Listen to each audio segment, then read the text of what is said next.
Welcome back, everyone. Well, shooing the flu, not nearly as easy as it sounds as we really get into the height of the cold and the flu season right now, and it's getting very serious. We've had 2 people die from influenza in the Toledo area, Northwest Ohio, Southeast Michigan, the last, well, let's say 3 weeks or so. We want to bring in Dr. David Grossman, the director over the Toledo-Lucas County Health Department, to talk about the situation. Dr. Grossman, thanks for coming in. No problem. Turns out to be very timely this week as we air Sunday morning. We get confirmation from your office that a second person has died from the flu, a 50-year-old man from Temperance, we understand. Right, he was from Michigan, and he'll probably be reported as a Michigan death, but he did die at a Toledo hospital. And before that, a 62-year-old woman. From Toledo. But we're getting word about this particular strain, Dr. Grossman, H1N1. Correct. That it's impacting not just the young and the older folks. People, a 50-year-old person, 62. I mean, anymore. It's all relative. That's kind of in the middle. I like to think that's in the middle. I'm with you. What's different? Is there something different about this particular strain? It's actually the H1N1 that first showed its face, if you remember, in 2009, 2010 season. And a pandemic of sorts. And we were concerned about a pandemic as it was a novel virus. We didn't know how it would spread. And as you know, we were fortunate enough, particularly in Lucas County, we did mass immunizations. The population showed up. We did a really good job, and it turned out to be one of those, it wasn't so bad. What was everybody worried about? This same strain has been in our vaccines each year since, including this year's. The vaccine appears to be right, but 1, vaccines aren't 100%.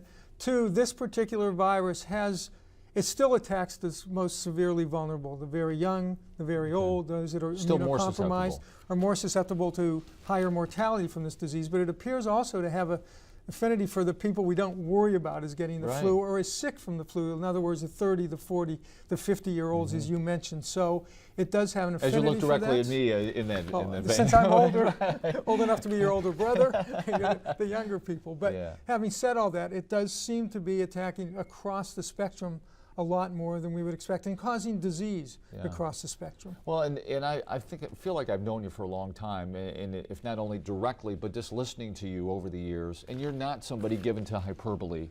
Quite the contrary. Yes, and you don't want to panic anybody, but I get the feeling talking to you here and off the air that this is a pretty serious situation right now.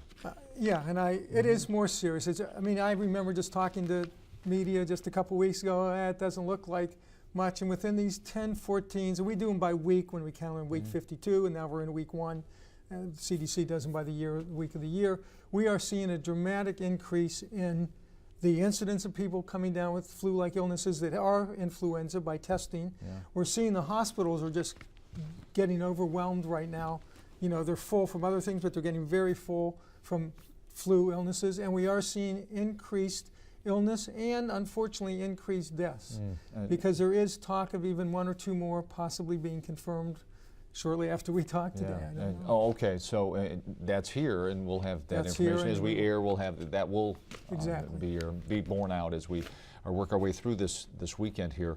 But not only in Northwest Ohio, but across the country. We're in North Carolina, a very serious situation down there with H1N1.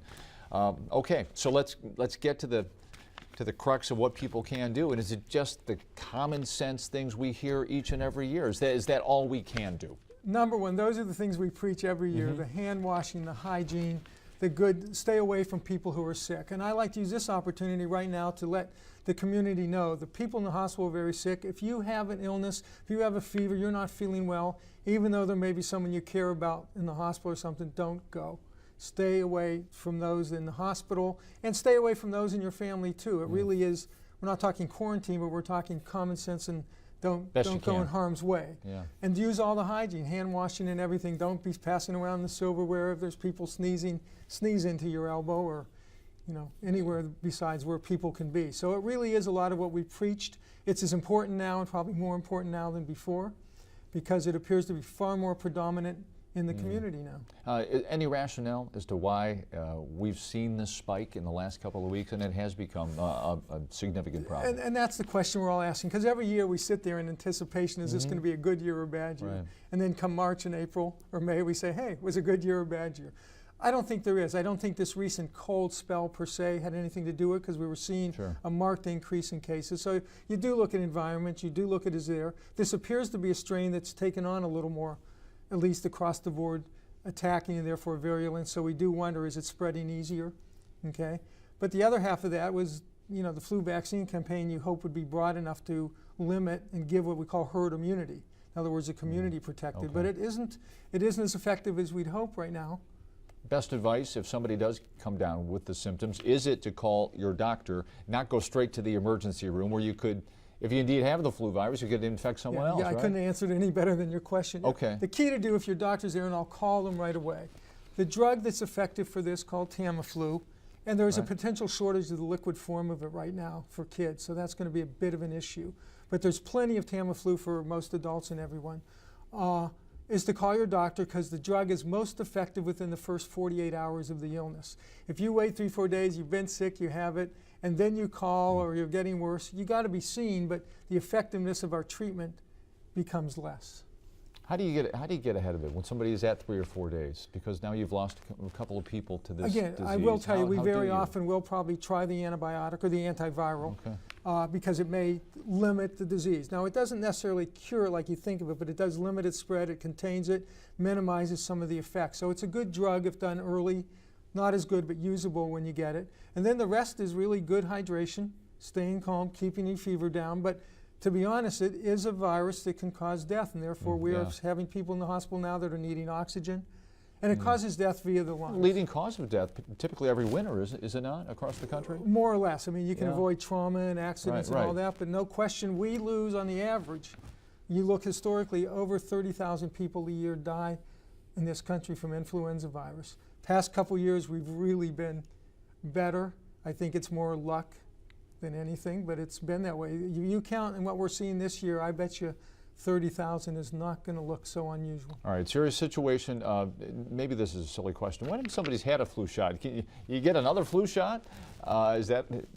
Right now, you don't need a second. Okay. There's kids that need a second just because of a different issue. Okay. But if somebody hasn't had a shot yet, is it not too late? Oh no, if you have not had a shot, get a flu shot, Okay. which leads me to, I do want to say Toledo, our Lucas County Health Department is going to have a flu clinic this coming Wednesday from 4 to 6. And Saturday, I think, I wrote it down from 7 to 9, or 8 to 9:30. And we'll have opportunities to get that on, We will get that on you. We'll get that, and that'll be walk into the health department and get your flu shot. There is a lag between the shot and your body developing immunity, but the sooner you get the shot, the sooner you'll have some immunity. Get it done. Dr. Grossman, thanks very much for coming in. Turns out to be quite a timely visit, and we'd like to see you. But under these circumstances, not necessarily. I'd rather see you at the All-Stars. Thank you you bet. Thank you very much. Dr. David Grossman, Toledo Lucas County Health Department. Conklin and Company continues right after this.